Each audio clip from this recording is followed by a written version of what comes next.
Welcome to the HR Community Podcast. My name is Shane O'Neill, founder of Civitas Talent, the HR and HSE recruitment community. Each episode, we will host HR leaders and discuss their journey and discover best practice HR solutions across the HR industry. Whether you're a CEO, HR executive, or operating across the wider HR space, this podcast is for you. Please like and subscribe, and don't forget to comment and share your reviews. Enjoy the episode. Hi, everyone. Welcome back to another episode of the HR Community Podcast. This morning, I'm joined here with Laura Jones. Laura is the GM for People Experience at ServiceStream. Good morning, Laura.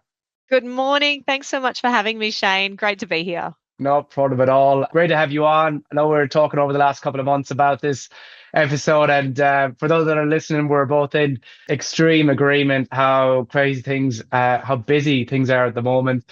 How crazy this year has kind of come and gone, but you know it's a good sign, I guess, to take out of the HR books. There's a lot happening, a lot of change. And so, as a proof point, this is totally unrehearsed today. So let's see how it comes out as well. It'll totally be fine. It'll totally be fine. We did joke last time we caught up. We should have just clicked record because that was the podcast. So I think if it can repeat even 20% of what we talked about before, we should be okay today. Brilliant. Whatever that was. Can't remember, but that's okay. I'm going to hand the mic over to you again, Laura. Tell us a little bit about you, who you are. Tell us a little bit about your role and obviously ServiceStream as well, for those that don't know. Oh, that's amazing. Thank you so much, Shane. So yes, I'm Laura. I am the general manager, or one of the general managers of People and Experience at ServiceStream. Me personally, I think I've been in HR for about 22 years and yet am 23 years old. So that's a wonder in itself. So there's a little bit of hair dye in there, but yes, so a career HR person. I've worked across banking and finance, higher education, advertising and media, and also infrastructure. I've worked at a couple of different infrastructure companies, so I've got a pretty good handle on it. It's a fantastic workforce, really good grounded work in the community, and that is what ServiceStream do. So ServiceStream are a critical infrastructure company. We do such things as utilities, telecommunications, transport infrastructure. So we maintain quite a lot of roads. We maintain a lot of the Victorian roads, particularly in the east, all of the South Australian outback roads, Sydney roads. It's a pretty exciting place to work. And as I was saying, it is very grounded work in the community, which I like, and it does serve the community. We've also just picked up a contract for property and asset services within Defence for South Australia and Northern Territory. So we're busy mobilising that at the moment. But again, it's a way that we can be a part of where we live every day. So ServiceStream is a company I'm very proud of. It's also an incredible culture in working at ServiceStream, and it's something that I would absolutely guarantee if people came here, they would feel the same way that I do. Very low ego culture and a business that prides itself on being able to get stuff done. Yeah, that's awesome. I love the infrastructure space. And again, this is probably another reason why we initially connected, and like we partner with quite a few businesses in that space and construction and the like. But it's always cool to see the evolution of the project, and then when it gets to the completion, and obviously anyone in Australia, unless you're living under a rock, you would know how much the infrastructure and property space is developing well across the East Coast, but also parts of West as well. I know you have a hard stop, so I will get into it. Talk to us a little bit about diversity, inclusion, empowerment. I know these are topics that we talked about before. I know you're super passionate about it. I mean, diversity is a funny one. There's a reason why I say funny one. Diversity is a funny one because we sat down in a number of HR events recently, and some are workshops, more intimate groups, and some were big summits. And DE&IB is obviously a very important part of organization and strategy. And I'm just repeating stuff that was said at these events, but not sure if it's the case of there's been a change in governments across the world, or there's a lot happening in different economies, but it's sort of taken a bit of a back seat. But when when we talk diversity and the real meaning of diversity, Laura, talk to us a little bit about, I guess, from your perspective, where you've seen it done really well, what good diversity looks like, Yeah. and what it can actually look like in practice. There's a big political landscape at the moment where there are differing views on diversity. So, in taking an ethical stance on diversity, is it just comes down to being a good human, doesn't it? Is that on the inside, we are all humans. We're trying to work together. I guarantee that 99.9% of people get up in the morning and they want to have a good day and they want to work for their life and their family and what they care about as well. So if we draw it right back to the start, diversity can be anything. It can be diversity of thought. So it can be diversity of political opinion, of religious belief. It can be obviously racial diversity, gender diversity, sexual preference diversity. It's a gamut of how people are different, but also how we're the same. So that's my stance on what diversity is. And to make a workplace work, a workplace in my belief needs to reflect what the community is. And we're really lucky in Australia. We're multicultural. We celebrate a lot of different days, a lot of different beliefs. I love that people around me have different thoughts, opinions, views. And so diversity to me is being able to allow that into a business and into a place where you can share thoughts and ideas and you can grow together. If you've got a person who is a replica of you, has your views, your thoughts, everything that you have about you cannot grow. You can't grow by based on what it is that you know. Is you need different points of information to be able to consider, be able to grow, and that's the same for business as well. So, in talking about diversity of for business, is we have different reference points where we can learn from one another, and then we grow a business from those reference points.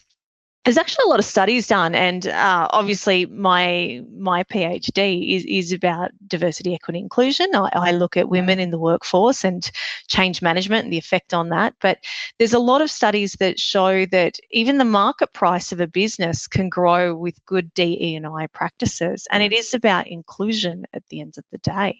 So if you have a place where people feel comfortable to be themselves, then they're going to be more productive in the workplace. They're going to have different ideas and they're going to grow in both how we continuously improve a business and how we allow for people to stay and develop themselves as well. I don't know if that's directly answered your question, but it's Yeah, it something has. that I absolutely believe in, and I believe that everyone benefits from it. Whatever your stance on diversity is, it does come back to just being human.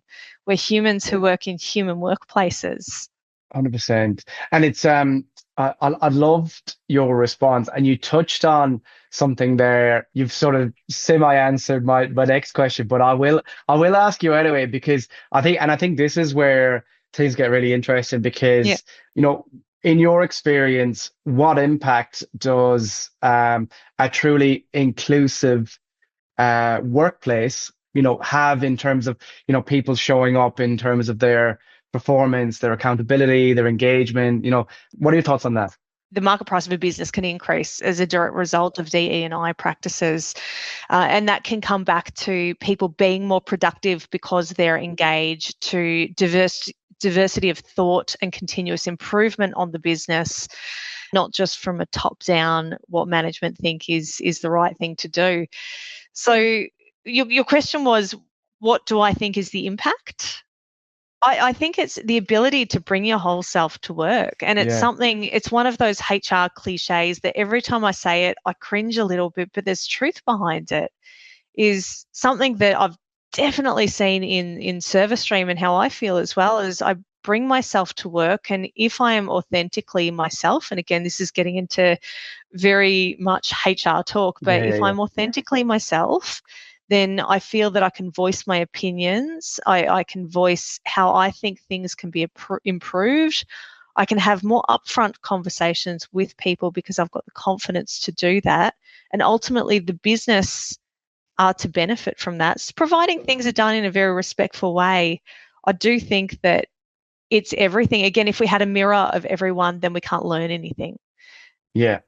I used to work in banking and finance, and I think one of one of the best sayings I've ever heard was we had this was years ago, so I'm not outing any particular senior manager, but we did have a chief information officer. It was probably 20 years ago at NAB. And their saying was, if I have to do your job for you and be you, then I don't need you. Yeah, wow. And that stuck with me, right? He's basically saying, I need you to be different. I need you to think for yourself, to bring your ideas to the table, to grow the business. And I trust you to do that. That's what I took out of that. And so that's something that I still use to this day. And that story to this day is that, to me, goes back to diversity. I need you to be different. I need you to be yourself. I need you to be comfortable. And I need you to bring your ideas and bring your thoughts and bring your opinions and help us grow. Yeah, that's great.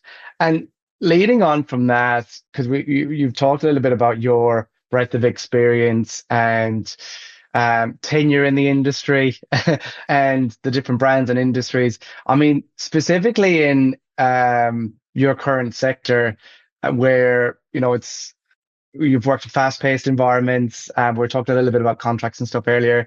It's deadlines, it's big projects. There's a lot of money on the line. Yeah. Having worked in those kind of environments, what would you say could be some of the more cultural shifts when it comes to diversity and, who gets the opportunities and who feels they belong in that whole sort of workforce team? Well, let's take critical infrastructure. So infrastructure is very similar to construction. It's a heavily male-dominated environment, and it traditionally has been from the past. That's where we've been.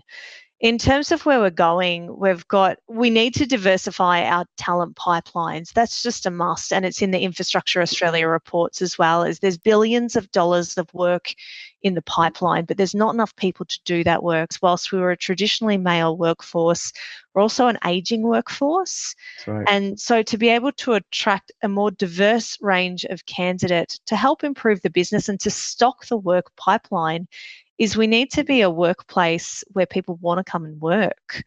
And to be a workplace where people want to come and work, that takes a lot of thought on behalf of senior management to make sure that people authentically can be themselves coming to work, that people can bring authentic ideas to the table to continue to be engaged. So one of the things that I've seen in critical infrastructure, and particularly at ServiceStream, is just that new breed of senior manager, which is why I actually enjoy being at ServiceStream so much, is the thought of we need to be a workplace where people want to come. We need to do podcasts and get our name out there and advertise the fact that it's a very low ego organization where you can come and you can build it, and we can cut out bureaucracy and have your diverse thoughts and ideas brought to the table. If we don't do that in critical infrastructure and construction as an industry, then we simply won't have the people to stock the talent pipeline. Yeah, well. I've seen a lot of changes in 22 years in HR. I actually love critical infrastructure because of the fast-paced environment, but the caliber of executive is incredible, I think, and has continued to evolve. And what that means is it breeds a great culture throughout the organization, and a culture that's willing to change and willing to open its pipelines more and be accepting of a big workforce.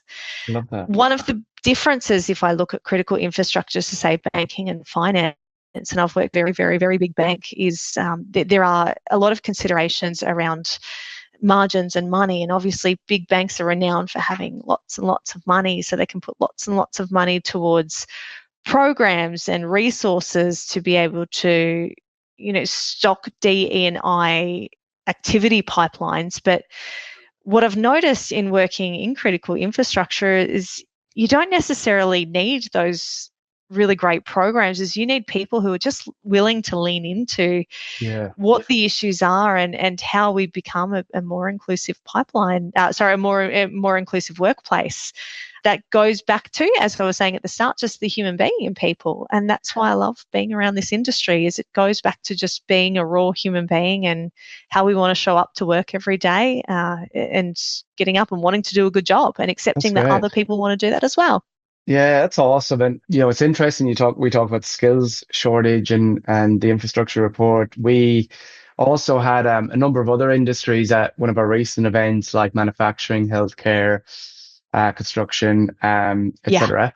And same issues, like, skill shortages, aging workforce, early careers programs just not attracting the volumes that they need. Immigration has helped in some regards, but it's not the only solution. And there's just not enough volume there either. So yeah, it seems like a lot of industries and sectors are really feeling the challenge. And, like you were saying, it sort of comes back to some of the amazing stuff that you've witnessed, not just in your current organization, but in the industry itself, where they've embraced diversity and it has helped and supported. But obviously, there's still a long way to go. Absolutely. So I'll take women in the workforce, which is obviously my passion, is there's a societal issue that women do the lion's share of family caregiving in the community than men. And that's not a criticism. That's just something that studies have shown that that is just what's happening. And whilst it is evolving,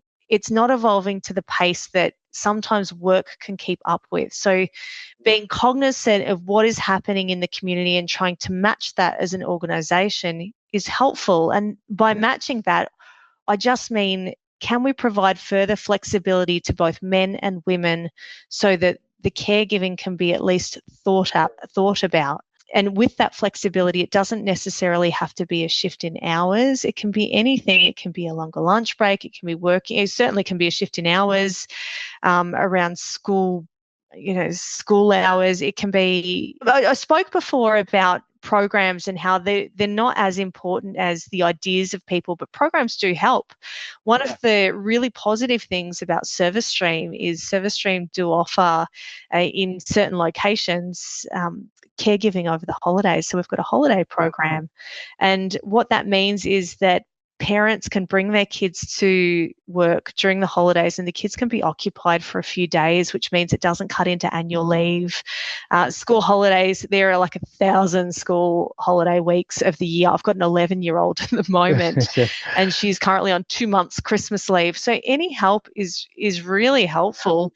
And it creates a really good community amongst parents as well, because then people start to share their stories. And then you start to realize that people have got a similar story to you of trying to struggle over the holidays.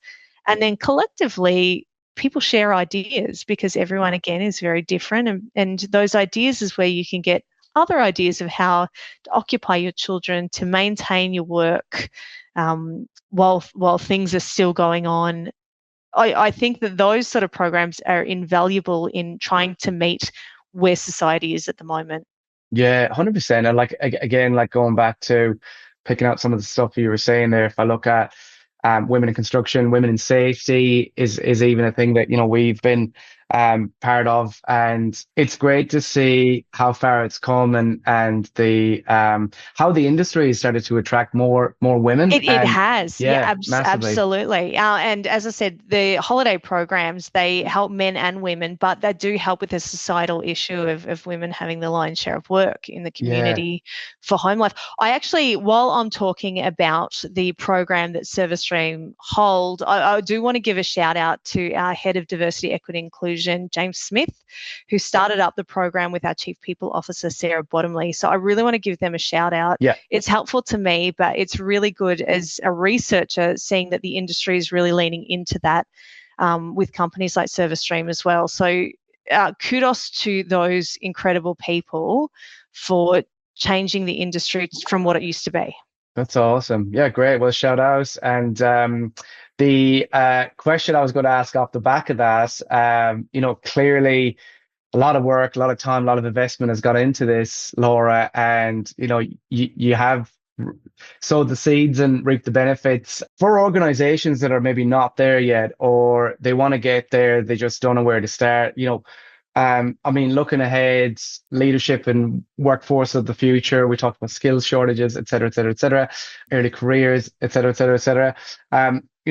How do you think leaders should start to think differently about how diverse their organization can be, and openness to diversity they can be outside of just what's on paper? And that's, looking holistically how they set up their organization, little things like flexibility. What does that look like? Long question, I know, but Do you know what? But that's the best question, and certainly probably the good closing question as well, because that is the one question that organizations just need to ask. And the answer to it is ask your people. Is management, again, if you're just relying on management for those solutions, you don't get the diversity of thought. And so ask your people what would help. yeah, great one. And you'll find that collectively people will come up with ways in which can help. Some are practical, some may not be practical, but those individual people will have ideas that will drive a company's individual personality forward, particularly into the future where we can open up to, more women, more people feeling comfortable being themselves at work. And if we shift as organizations, then we'll shift as a society and as a community. And therein lies the true equity and inclusion, is something that our children will then pick up and move forward further. So it's about really helping ourselves to move each other forward and be better into the future. That's great. I love it. And I love hearing the stories. And I know you need to shoot off again, and I really do appreciate your time. But I love hearing the stories of not just the successful part, but the challenges and how you get there. And it is a journey, because I think even at the start of the conversation, I'd sort of mentioned where at some of the events, some organizations felt like, although it's a fairly important part of their strategy as a business, it's sort of taken a little bit of a backseat. And I think what I've taken out of this, if I can say so, is we've come so far. Let's not take our foot off the gas now. Let's continue to go and ask people. 100% ask your people, and that is probably the core of today's podcast, is get to know your people. Yes, ask definitely. them, and then you can start to build your strategy around that. That is great. Thank you so much, Laura. I hope it's helpful, Shane. It's so delightful speaking to you. Glad that we're connected. Yeah. And hopefully this might help people. If anything, they get to hear the dulcet tones of our voice for 20 minutes, and that's cool in itself. Exactly. Some easily listed on the way to work or wherever you might be. 3OW. Yeah, 100%, 100%. But appreciate your time. Like I said, thank you for all our listeners who tuned in. Hope you enjoyed the episode. I certainly enjoyed the chat, and I feel like we might be back on again in the new year for a part 2. Definitely. Thank you, Shane. Thanks, Laura. Thank you for tuning in to the HR Community Podcast. Remember to like and subscribe and share your views and comments below. This podcast was brought to you by Civitas Talent, the HR and HSC recruitment community. Whether you're a candidate looking for a new role or organization looking to secure brand new talent for your team, please get in touch with us today. Thank you.